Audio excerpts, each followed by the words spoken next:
Hello hi ಸ್ನೇಹಿತರೆ, welcome to Saptagiri YouTube channel. ಸ್ನೇಹಿತರೆ, ಹಬ್ಬ ಹತ್ತಿರ ಬಂತು, ಶ್ರಾವಣ ಮಾಸ ಶುರುವಾಯಿತು ಅಂದರೆ ಹಬ್ಬಗಳ ಒಂದು ಸುರಿಮಳೆನೇ ಶುರುವಾದಾಗೆ. ಅದರಲ್ಲಿ ಮುಖ್ಯವಾಗಿ ವರಮಹಾಲಕ್ಷ್ಮಿ ಹಬ್ಬ. ವರಮಹಾಲಕ್ಷ್ಮಿ ಹಬ್ಬಕ್ಕೆ ನಾನು ಯಾವ ರೀತಿ ಒಂದು ಸ್ಟ್ಯಾಂಡನ್ನು ಉಪಯೋಗಿಸ್ಕೊಂಡು ಸೀರೆನ ಉಡಿಸಿ ತಾಯಿನ ಅಲಂಕಾರ ಮಾಡ್ತೀನಿ ಅನ್ನೋದನ್ನು ಈ ವಿಡಿಯೋದಲ್ಲಿ ಶೇರ್ ಮಾಡ್ಕೊಳ್ತಾ ಇದ್ದೀನಿ ಸ್ನೇಹಿತರೆ ನಿಮ್ಮೊಟ್ಟಿಗೆ. ಈ ಸ್ಟ್ಯಾಂಡ್ ಬಂದುಬಿಟ್ಟು ಪರ್ಟಿಕ್ಯುಲರಿ ನಮ್ಮ ಒಂದು ಕ್ರಿಯೇಟಿವಿಟಿಗೆ ತಕ್ಕಂತೆ ನಾವು ಮಾಡಿಸ್ಕೊಂಡಿರೋ ಅಂಥ ಒಂದು ಸ್ಟ್ಯಾಂಡ್. ಸೆಂಟ್ರಲ್ಲಿ ಒಂದು ರಿಂಗನ್ನು ಕೊಡಿಸಿ ಯಾವ ಬಿಂದಿಗೆ ಪರ್ಟಿಕ್ಯುಲರಾಗಿ ಯಾವ ಬಿಂದಿಗೆ ಅಡ್ಜಸ್ಟಬಲ್ ಅಂತ ಅನಿಸುತ್ತೋ ಆ ಬಿಂದಿಗೆಗೆ ತಕ್ಕಂತೆ ನಾನು ನಮ್ಮ ಕ್ರಿಯೇಟಿವಿಟಿಗೆ ತಕ್ಕಂತೆ ಮಾಡಿಸ್ಕೊಂಡಿರೋ ಅಂಥದ್ದು. ಬನ್ನಿ ಸ್ನೇಹಿತರೆ, ಈ ಸ್ಟ್ಯಾಂಡನ್ನು ಉಪಯೋಗಿಸ್ಕೊಂಡು ನಾನು ಯಾವ ರೀತಿ ವರಮಹಾಲಕ್ಷ್ಮಿನ ಅಲಂಕಾರ ಮಾಡ್ತೀನಿ ಅನ್ನೋದನ್ನು ತೋರಿಸ್ಕೊಡ್ತೀನಿ. ಹಾಗೆ ನಿಮ್ಮೊಟ್ಟಿಗೆ ಶೇರ್ ಮಾಡ್ಕೋಬೇಕು ಅಂತ ಅನ್ನಿಸ್ತು, ಹಾಗಾಗಿ ಶೇರ್ ಮಾಡ್ಕೊತಾ ಇದ್ದೀನಿ ಸ್ನೇಹಿತರೆ. ವಿಡಿಯೋ ಇಷ್ಟ ಆದರೆ ದಯವಿಟ್ಟು ವಿಡಿಯೋಗೆ ಒಂದು ಲೈಕ್ ಕೊಡಿ ಸ್ನೇಹಿತರೆ. ಬನ್ನಿ ನೋಡೋಣ ಯಾವ ರೀತಿ ಬರುತ್ತೆ ಈ ವಿಡಿಯೋ ಅನ್ನೋದನ್ನು.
ಜಡೆಬಿಲ್ಲೆ, ನೆಕ್ಸ್ಟ್ ಹೂವಿನ ಹಾರ.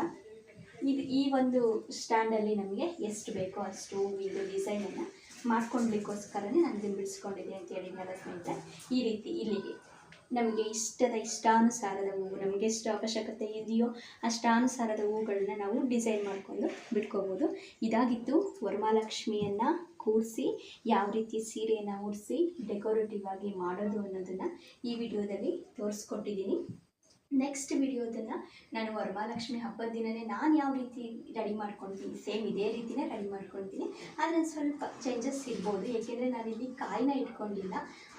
ನಿಮಗೆ ತೋರಿಸ್ಲಿಕ್ಕೋಸ್ಕರ ಮಾಡಿರೋದ್ರಿಂದ ಕಾಯಿನ ಇಟ್ಕೊಂಡಿಲ್ಲ, ಹಾಗೇ ಮಾಡ್ಕೊಂಡಿದ್ದೀನಿ. ನೆಕ್ಸ್ಟ್ ವಿಡಿಯೋ ವರಮಹಾಲಕ್ಷ್ಮಿ ಹಬ್ಬದ ದಿನ ಯಾವ ರೀತಿ ರೆಡಿ ಮಾಡ್ತೀನಿ ಅನ್ನೋದನ್ನು ನೆಕ್ಸ್ಟ್ ವಿಡಿಯೋದಲ್ಲಿ ಅಪ್ಲೋಡ್ ಮಾಡ್ತೀನಿ. ವಿಡಿಯೋ ಇಷ್ಟ ಆದರೆ ದಯವಿಟ್ಟು ವಿಡಿಯೋಗೆ ಒಂದು ಲೈಕ್ ಕೊಡಿ, ಹಾಗೆ ಸಪ್ತಗಿರಿ ಯೂಟ್ಯೂಬ್ ಚಾನಲ್ಗೆ ಸಬ್ಸ್ಕ್ರೈಬ್ ಆಗಿ, ಸಬ್ಸ್ಕ್ರೈಬ್ ಜೊತೆಗೆ ಪಕ್ಕದಲ್ಲಿ ಇರ್ತಕ್ಕಂಥ ಬೆಲ್ಲೈಕನನ್ನು ಪ್ರೆಸ್ ಮಾಡಿ. ಬೆಲ್ಲೈಕನ್ ಪ್ರೆಸ್ ಮಾಡೋದ್ರಿಂದ ನಾನು ಹಾಕುವಂಥ ಎಲ್ಲ ವಿಡಿಯೋ ನೋಟಿಫಿಕೇಷನ್ಸ್ ನಿಮಗೆ ಬರುತ್ತೆ. ಆದಷ್ಟು ವಿಡಿಯೋನ ಶೇರ್ ಮಾಡಿ ಸ್ನೇಹಿತರೆ. ಮುಂದಿನ ವಿಡಿಯೋದೊಂದಿಗೆ ಭೇಟಿಯಾಗೋಣ. Thank you so much.